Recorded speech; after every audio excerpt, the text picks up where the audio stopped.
While I like them, I've never been a huge fan of visual novels. They tended to be very straightforward. You're doing a lot of reading. Oh, look, that happened. Oh, look, this happened. Cool, game's over, done. Some visual novels change it up and give you multiple routes, which is cool. I do like those a lot. But again, most of the time, they're pretty straightforward. You don't always get routes unless it's a dating sim. That said, that doesn't mean I completely hate visual novels. And now, thanks to a certain game, I'm a lot more open to visual novels. Because of what Danganronpa does, I am more open to visual novels now than I ever was before. In the first game in the series, Danganronpa Trigger Happy Havoc, you play as Makoto Naegi, a ultimate lucky student. Each student in this school, Hope Speak Academy, carries a certain ultimate ability of theirs. Meaning you've got the ultimate fashionista, you've got the ultimate martial artist, you've got the ultimate cosplayer, you got the ultimate this, the ultimate that. Think of a talent that you really want to be good at and just slap the word ultimate over it and you basically become a Danganronpa character. Meaning you'll be able to do a lot of things that you shouldn't be able to do no matter how good you are at something. Like, I'm the ultimate mechanic, thus somehow I can surgically remove your organs. Because I relate bodies to machines.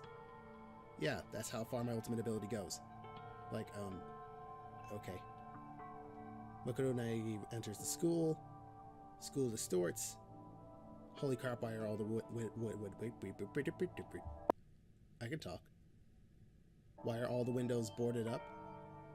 Why are all the doors locked and bolted shut, with the exception of maybe a few? In other words, the only doors that aren't bolted shut are ones that don't lead outside. Besides Makoto, there are 14 other students in the building, each with their own ultimates. But the one thing they all have in common is that they can't remember how they got trapped in the school or why they're trapped in the school. And why some sadistic teddy bear wants them to kill each other. Enter Monokuma! That's kind of how he sounds.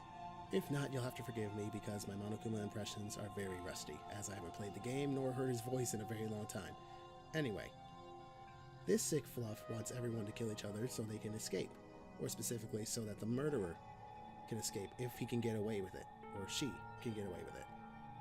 However, despite that, Monokuma is also fair. After all, he likes games that are equally entertaining as they are chaotic. And if it was just as easy as everyone kill each other in a very battle royale style, he would be very bored. So Monokuma applies rules to the madness.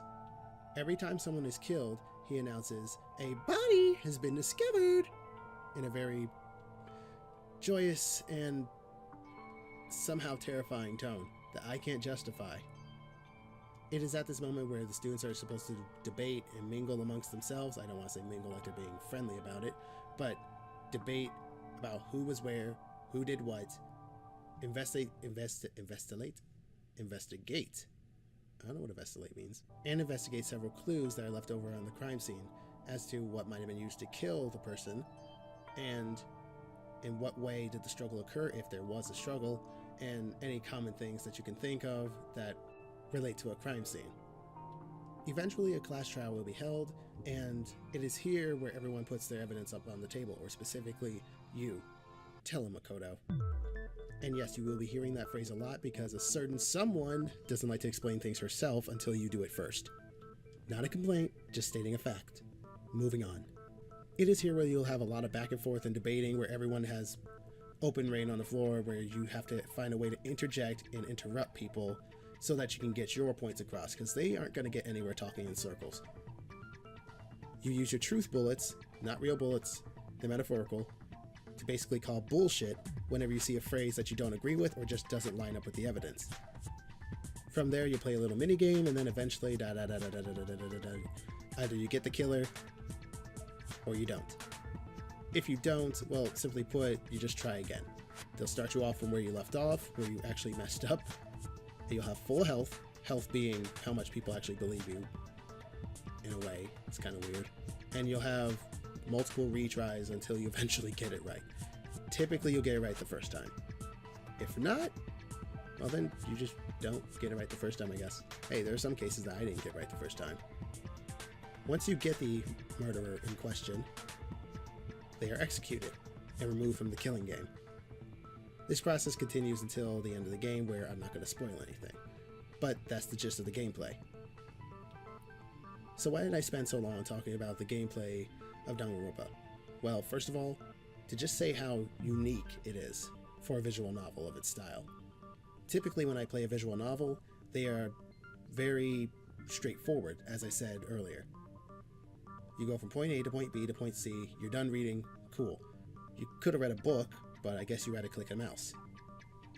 Danganronpa throws in a really cool stylistic way of approaching a visual novel, and not just that, but they also involve some mini games and whatnot. They're actually pretty fun on their own. But at the end of the day, this is a visual novel at its core, and any important visual novel or any self-respecting visual novel needs to nail its story. And let me tell you, this game has destroyed me mentally. Am I being a bit extreme?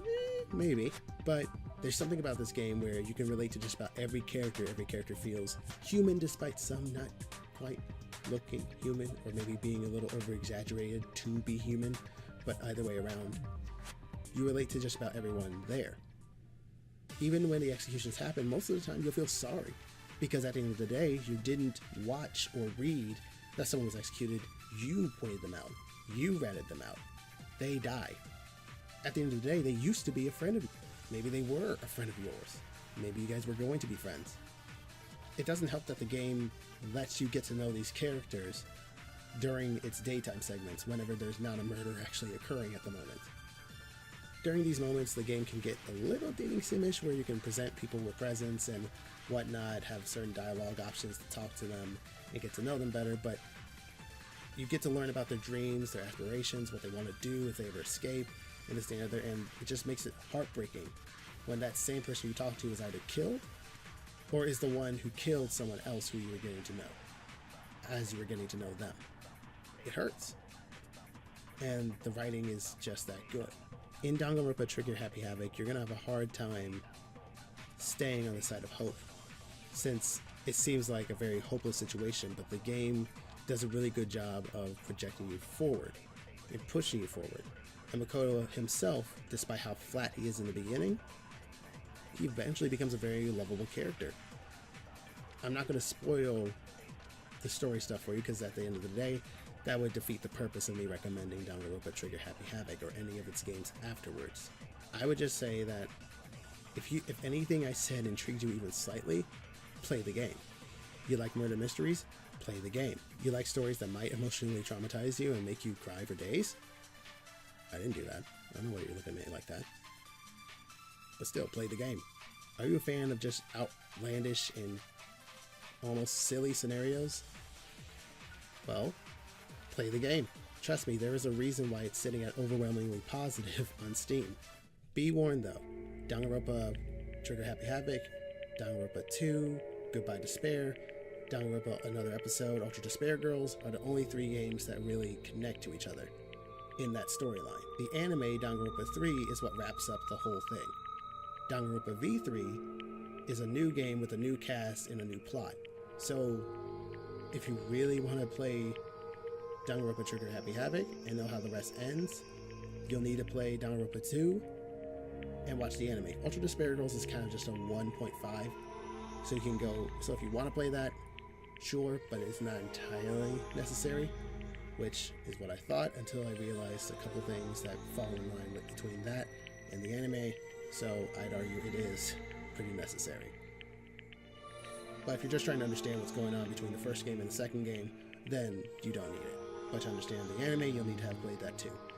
Not going to go in spoilers though. Danganronpa V3 is its own beast, and I haven't played that yet, so I can't comment on it. But the first Danganronpa and the second Danganronpa have a bundle on Steam for roughly $40, while Danganronpa Another Episode Ultra Despair Girls is sitting at $30, and Danganronpa V3 is still $60 because it released last year. All in all, overall, Danganronpa is a very disturbing psychopop game. Psychopop being its self-proclaimed style. How would I sum up psychopop? Well, let me put it this way. The blood in Danganronpa is pink. That's right, it's pink. That's the most I could say that would really sum up what psychopop is. It's disturbing, it's violent, sometimes borderline creepy to look at, but it looks poppy. It's really hard to describe. It's the equivalent of, that looks adorable, but it will bite your head off. This is a really cute kids show. It's a hentai. So you get my point. Either way around, Danganronpa is a game that will affect you in ways that I can't really describe. Now, is the story necessarily, groundbreaking, shatter all the records? No, but then again, I think that about a lot of stories I hear, or read, or play in games. But it is one of the ones that get to me the most. And that's saying something. So give the game a whirl, play it, love it, and if you don't, maybe you'll enjoy its counterpart, 999, and the non-airy games. But I'll get into those later.